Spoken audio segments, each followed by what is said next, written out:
Morning viewers, ఈ video మీకు, మీ కుటుంబ సభ్యులకు, మన దేశానికి కొంతైనా ఉపయోగపడుతుందంటే ఎక్కడ స్కిప్ చేయకుండా చివరి వరకు చూడండి.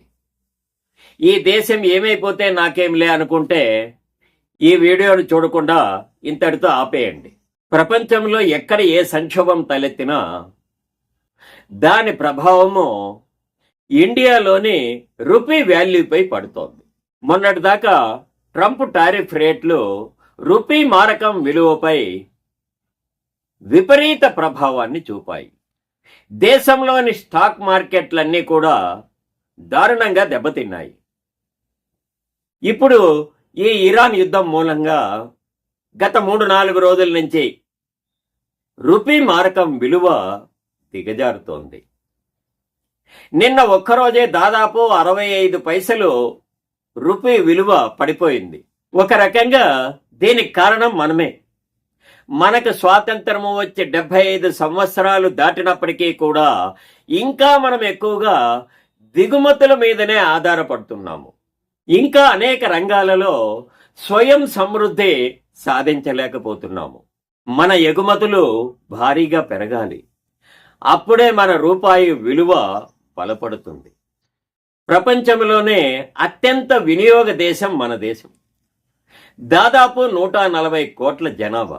ఇంకా ఇప్పటికీ దిగుమతులపైనే అమెరికా నుంచి అధిక మోతాదులో ట్రేడ్ డీల్స్ ఉన్నాయి.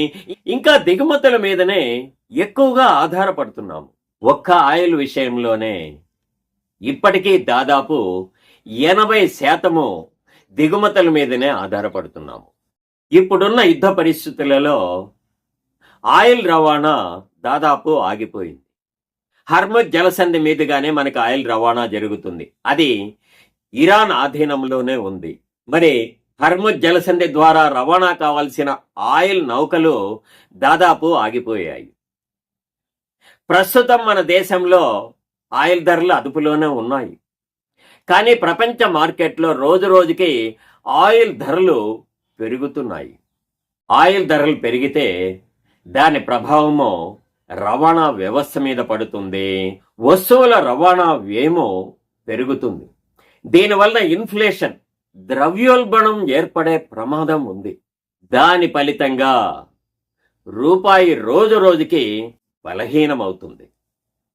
ఒక రకంగా రూపాయి బలహీనపడడానికి మన దేశంలో ఉన్న కోట్లాది మంది వినియోగదారులే పరోక్షంగా కారణం. రూపాయి బలహీనపడటానికి కేంద్ర ప్రభుత్వాన్ని కానీ ప్రధానమంత్రి నరేంద్ర మోదీ గారిని విమర్శించడానికి బదులు మనమే విదేశీ వస్తువుల వినియోగాన్ని తగ్గించుకుందాం. రూపాయి విలువ బలపడడానికి మనమే మన వంతు కృషి చేద్దాం. స్వదేశీ వస్తువులను ఎక్కువగా వినియోగిద్దాం. ఎండాకాలం వస్తోంది. సాఫ్ట్ డ్రింక్స్ అన్నీ విదేశీ కంపెనీలవే. ఆ థమ్సప్ కానీ కోకో కోలా కానీ. ఈ సాఫ్ట్ డ్రింక్స్ వినియోగాన్ని తగ్గించి మన స్వదేశీ రైతులు పండించిన ఆరెంజెస్ జ్యూసులు కానీ, చెరుకు రసాలు కానీ, కోకోనట్ వాటర్ కానీ లేదా ఫ్రూట్ జ్యూసెస్ వినియోగాన్ని పెంచుదాం. మన రైతులు లాభపడతారు. మన రూపాయి కూడా లాభపడే అవకాశం ఉంది. అన్నింటికంటే ముఖ్యం ప్రస్తుత సంక్షోభ యుద్ధ పరిస్థితులలో దాదాపు 80% ఆయిల్ దిగుమతి చేసుకుంటున్న మనము ఆయిల్ని పొదుపుగా అవసరమైనంత మేరకే వినియోగించుకోగలిగితే ఎక్కువగా దిగుమతులు చేసుకోవలసిన అవసరము ఉండదు. ప్రస్తుతము ఉన్న ఆయిల్ నిల్వలను కాపాడుకోవాలంటే కార్లు, బైకుల వాడకాన్ని సాధ్యమైనంత వరకు తగ్గించండి. ఆయిల్ను పొదుపు చేయడానికి ప్రయత్నించండి. అత్యవసరమైతేనే కార్లు, బైకులు వాడుదాం. తక్కువ దూరానికి నడక గాని, సైకిల్ వినియోగాన్ని పెంచుదాం. తక్కువ దూరం అయితే నడక గాని, సైకిల్ గాని వినియోగిద్దాం.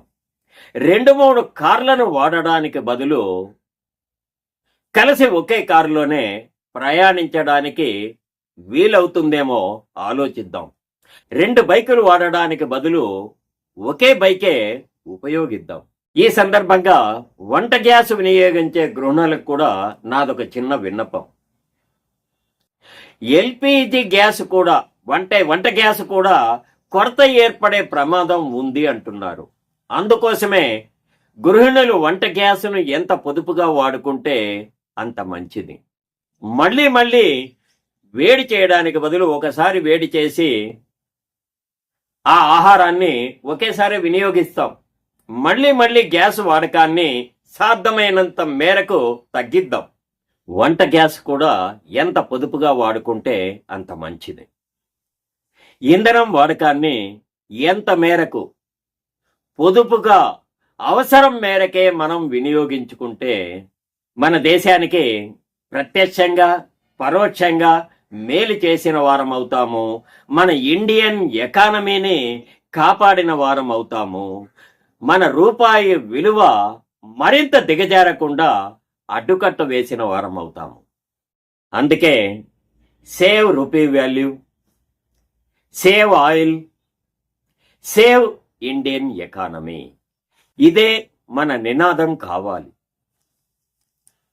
నమస్తే ఫ్రెండ్స్, నా ఈ వీడియో మీకు నచ్చినట్లయితే లైక్ చేయండి, కామెంట్ చేయండి, వీలైనంత మంది మీ బంధుమిత్రులకు షేర్ చేసి వారిని ఇంధనము ఎంత మేరకు వీలైతే అంత మేరకు పొదుపుగా వాడుకోమని సూచించండి.